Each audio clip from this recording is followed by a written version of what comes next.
It is Monday, March 16th, 2026. Time yet again for another episode of This Week in College Viability News and Commentary. Hi, everybody. Gary Stocker again back in front of the Blue Yeti microphone and in front of the always running Riverside.fm podcast software that I use. And of course, this is the podcast. This is the show that talks about the financial health and viability of public and private colleges. And we use data and details and perspectives offered nowhere else.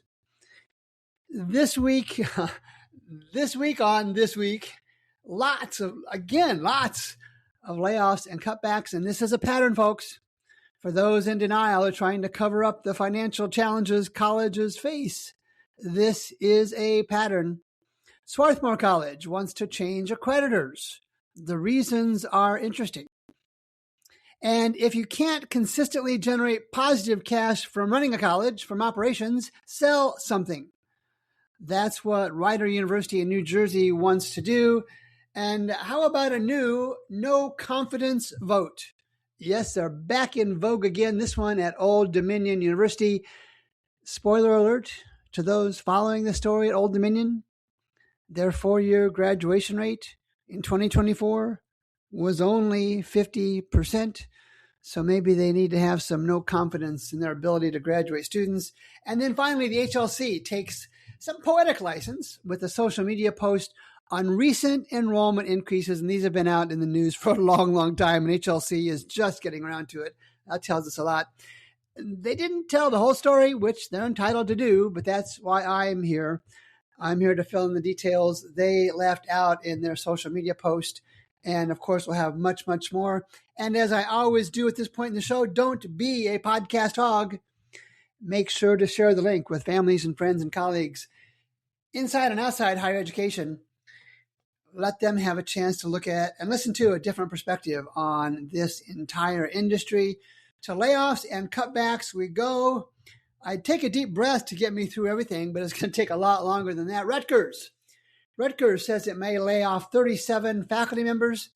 The faculty union, however, says the university should make cuts from Rutgers athletics, which is running a $516 million deficit since the school joined the Big Ten. For those not comfortable with math, $516 million is effectively $500 million deficit in athletics. Carly Baldwin at Patch staff had this on Friday, March 13th. Survived that day. I hope all of you did as well. And as always, the links for all of these stories will be in the podcast show notes. The faculty union at Rutgers talks about them pouring money into its athletics programs, which I talked about at the top, and suggests or indicates or charges that the school looks to academics anytime it wants to save money. That's a pretty serious charge for college. The compensation they're talking about changing is for adjunct professors, adjunct faculty, and it accounts for less than 1% of the university's budget. But hey, go ahead, Rutgers, and find nickels and dimes and quarters in the college couch. The money saved by these cuts will be minimal, according to the Rutgers Adjunct Faculty Union, an example of many similar types of stories throughout the country, throughout the podcast. And let's go to Massachusetts. With fewer students and higher costs, many Massachusetts districts, now we're not talking about colleges here, we're talking about high school, middle school, and grade school districts, weigh school closures and mergers. James Vasnes had this story in the Boston Globe on March 13th. Now, the reason I bring this up, and I'll have the link in the show notes, is this is just an example story. I've talked about this occasionally on the podcast. K-12 cutbacks and layoffs throughout the United States are happening. They're there every week. I just choose not to post them, not to show them, because I don't have time in large part. But you got to know that cutbacks and layoffs in K through 12 at some point are going to impact higher education in the future, and they're probably impacting it right now. Let's go to Connecticut. New Haven University tells faculty that contract non-renewals are coming, and some academic programs also may face the axe. Helen Bennett had this story in the Hartford Courant on, again, Friday, March the 13th. The note was from the university provost to staff. It says multiple faculty have been informed of an intent not to renew their existing contract. That was the wording used by Nancy Ortiz-Savage, who's the provost at the University of New Haven, who noted specifically that non-tenure track practitioner and professional in residence and tenure track faculty were informed of this intent. Savage noted in a document obtained by the Courant that the intent not to renew contracts comes as the West Haven University in West Haven, Connecticut, works to address budget challenges from the decline in international graduate student enrollment there. Now, we've had that story many times on the podcast for different colleges. The provost, Ms. Savage, also noted that enrollment changes or program closures are possible in some academic programs and departments. So, as always, I went and looked at the data for the University of New Haven, and this appears to be where a college is really trying to get ahead of future financial challenges. Their finances look fine today. I'm sure they would like different aspects of them to be better. And I'm betting, I talked about the international enrollment. I am betting from my experience in doing this podcast for so long and the research that I do on a daily basis, I'm betting the international hit they took has scared them into action to stay financially healthy. Of course, nothing wrong with that. And of course, we're going to get pushback and protests from faculty for anything. And I've teased before, faculty are going to protest when you change the font on the business cards at a college. New Jersey we had to, and the list goes on and on. New Jersey City University and Kean University merger. It was announced late last year, I believe. It will take place in July of this year. The New Jersey City University and Kean merger triggers 151 layoffs and buyouts. This is from the tapinto, tapinto.net news staff on March 15th. New Jersey City University plans to lay off 151 employees before it merges with Kean University. So all the layoffs are coming from New Jersey City U. Layoff notices effective on June 30th were sent to 33 full-time professors, including 24 tenured and 9 non-tenured educators, plus another 94 support staff. New Jersey City University, again, just an NJCU, is also reportedly offering voluntary buyouts to other potentially impacted workers. The layoffs and buyouts result from a projected $25 million shortfall. I presume that's at New Jersey City U. Be ready. If they're not already out there, the protests will be in the news shortly. And give both colleges credit. I guess maybe a little bit more to New Jersey City University. They had serious financial challenges. First, for merging, credit for merging, and for moving toward a balanced budget. Now, I don't know that a mom and pop merger, that's what I call them, a mom and pop merger of two colleges is enough at the end of the day. Two colleges is enough to get to the scale needed for either academic offerings or non-academic support. I still believe, as I've shared many times on the show, that we're headed toward a higher education environment where something on the order of 10 or more colleges will come together in a merger in a holding company type of format, holding company type of model. If you're interested in what that model looks like, I've done a lot of work on that, talked to a lot of people on that. Drop me a note and I'll send you some details. I'm Gary at College Viability, and I can also introduce you to folks who can do that large-scale merger for you. Haven't been to Montana yet today. What do we got? 4 states down, 45 more to go. Not doing them all. The University of Providence in Great Falls, Montana, declares financial exigency. Now, this story and the next one just broke this morning.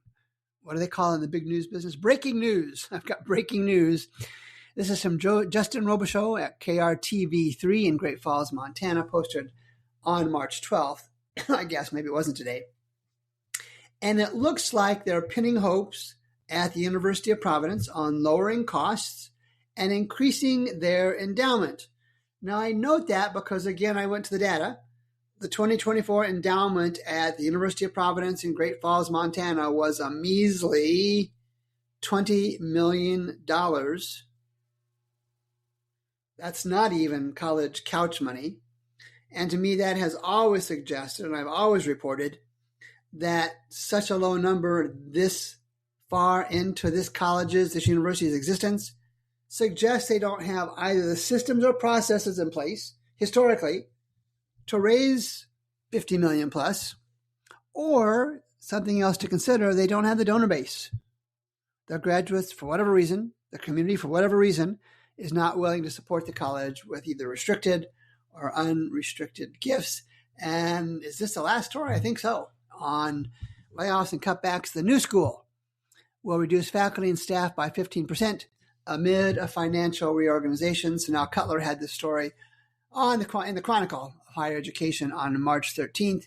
She reports the new school has run a steadily increasing budget deficit since 2023, growing to an estimated $48 million in 2025. The enrollment has dropped from about 10,400 students in 2019 to about 8,800 this past fall. Here's what I have. The trend continues. In December, the university offered a separation package or early retirement to roughly 40% of its faculty members. It also paused admissions to PhD programs, temporarily reduced salaries, consolidated its 4 colleges into 2, and discontinued more than a dozen academic programs. This, ladies and gentlemen, boys and girls, is just another sign of a college. Many colleges have this, being unable to plan its finances, balancing its expenses with its revenue in a diminishing market.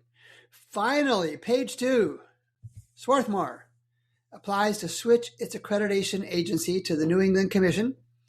Daniel Perrin had this story on March 5th in the Phoenix, which is the independent newspaper of Swarthmore College since 1881. Now, this is interesting because they rationalize why they're doing this, and they're certainly entitled. I'm not seeing an existing college switch accreditors, at least in my research, and I get Google alerts on this stuff. I haven't seen this yet. I may have missed some. But here's what I anticipated. I anticipated finding a marginal 4-year graduation rate at Swarthmore. However, I was wrong. Swarthmore is exceptional, with 90% plus undergraduate graduation in 4 years. And so they're rationalizing that it was tough to measure the outcomes that middle states wanted. All right, I can buy that, but they're getting good outcomes at Swarthmore. So what is the real why? What's the real why behind this change? There's got to be more to the story. And of course, I will be watching for these changes, not just at Swarthmore, but in other colleges in the coming weeks and months. It will be interesting if all of a sudden there is a rash of accreditor changes throughout the country. It's possible because now regional accreditors are able to compete across the entire country. And Rider University, a frequent flyer on the show, wants to sell part of its campus to the county that it exists in for about $10 million. Sarah Custer had this story on March 5th at Inside Higher Education. They could get as much as $10 million by selling part of its campus to the county. And this is Mercer County. Last week, Mercer County's Board of Commissioners approved resolutions to buy a 56-acre lot on campus, purchase the college's presidential house, and lease school facilities for county services. NJ.com reported this story. The county, get your notepad out, the county plans to use the campus lot as open space, fine, and a public access point for a future trail project. I presume this is Mercer County. Mercer County Administrator Dan Benson told NJ.com the agreement to purchase the presidential house would include negotiating a lease for the university to continue using the property. The deal could also see county employees, Mercer County employees, get use of the Mercer University Gymnasium and pool, I guess, still as a functioning university. They're going to share it with county employees in some form or fashion. In my mind, that's just plain silly. And of course, the rest of the story, last October, the Middle States Commission on Higher Education placed Rider University on probation due to compliance concerns related to the financial standards not being met. And I've talked about that many times. So points for creativity. Mercer County gets them. Rider University to a smaller extent. But Rider has shown a chronic inability to manage expenses in relationship to revenues. Best bet, temporary Band-Aid. Temporary Band-Aid for Rider University. Page 3, Old Dominion. We haven't had a no confidence vote since last year sometime. Megan Zaney's had the story on March 11th in the Chronicle of Higher Education. Old Dominion University's Faculty Senate voted no confidence in the institution's president, provost, and vice president on Tuesday. This is the latest show of disdain for administrators' plans. Get this. This is why they cut the no confidence vote. Show of disdain for administrators' plans to convert online courses to 8-week models. That's it. If you're shaking your head at your end of the podcast, I am too. And of course, faculty podcast. And of course, faculty protest. This is a podcast. Of course, faculty protest. That's what they do. Faculty members have argued that truncating courses would violate their right to control how and what they teach. A January Faculty Senate survey found that more than 75% of those surveyed, this is faculty, 75% of those surveyed said they thought the change would worsen student learning. Now stay tuned because I've got more information. And more than 80% wanted to pause the transition to incorporate more faculty input. Well, we know what the faculty input is going to be. Don't do it. But administrators showed data that demand is highest for this type of course offerings and that students earn better grades in a shorter format. All right. He said, she said kind of stuff going on. So let's go to the data. At Old Dominion University, retention is a modest 77%. That's first-year retention. 4-year graduation rates. Anytime you hear me say that, you got to know where I'm going. 4-year graduation rates are down 8 points since 2017, averaging over the last 8 reported years about 50%. So to the faculty at Old Dominion who have trouble with math, half of the students who start at OD don't graduate from OD in 4 years. Maybe the good folks and the faculty at Old Dominion should think about that as they plan their next no confidence vote on a relatively minor change in how programs are offered. The admissions yield is down 11 points, which tells us more students are selecting other college options, probably because they have 8-week online courses. And then the most damning data point, the college has a heartbeat admissions approach. Have Heartbeat will admit, averaging more than 90% students admitted from 2017 to 2024. But let's not change anything. That earns a geesh. And I will give a sidebar here. Remember Chuck Ambrose and Mike Neitz have a book coming out on April 14th this year about no confidence votes. It's entitled No Confidence When Faculty Turn Against Their President. It's from Johns Hopkins Press. I had Chuck and Mike on a podcast earlier last year as they were writing the story. I'm going to repost that podcast show in early April sometime. Page 4, the Higher Learning Commission had a post on LinkedIn. This was late last week sometime. And here's how the story read. Student enrollment continues to rebound post-pandemic across HLC member institutions, with an overall increase of 3% from 2023 to 2024. Well, first of all, that's a really small range to look at. It goes on to say, based on an analysis of the data reported, HLC institutions enrolled 4.9 million students, up 3%, and They go on and on. The HLC, by the numbers report, which is what they're talking about, shares trends with its membership related to student enrollment, program completion, financial resources, and other factors. Okay. And while the actual report, this is just a LinkedIn summary, I guess, that I talked about. While the actual report covers these items I'm going to talk about below, HLC was, I wonder why, it was quite selective in not putting them in their LinkedIn spin post. So let's go beyond the college brochure, beyond the accreditation brochure in this case. As has been reported elsewhere, much of that increase almost certainly comes from high school dual enrollment. That's what the news stories have reported for the last many weeks about that increase from 2023 to 2024. The report, and again, I give them credit for the report, even though they didn't put it in the summary. The report from the HLC says, in contrast to impressive results on access and enrollment, their words, not mine, results on success and completion appear more mixed. They notched upwards only 0.76% from the fall of 23 to the fall of 24, and that's a very slight change after consecutive years of losses, down more than 1% from the fall of 2021. And once again, they go on to write, the size of the institutional workforce has increased, faculty has increased, part-time faculty has increased, staff has increased, and their numbers in that report, you can get it from the HLC post on LinkedIn. So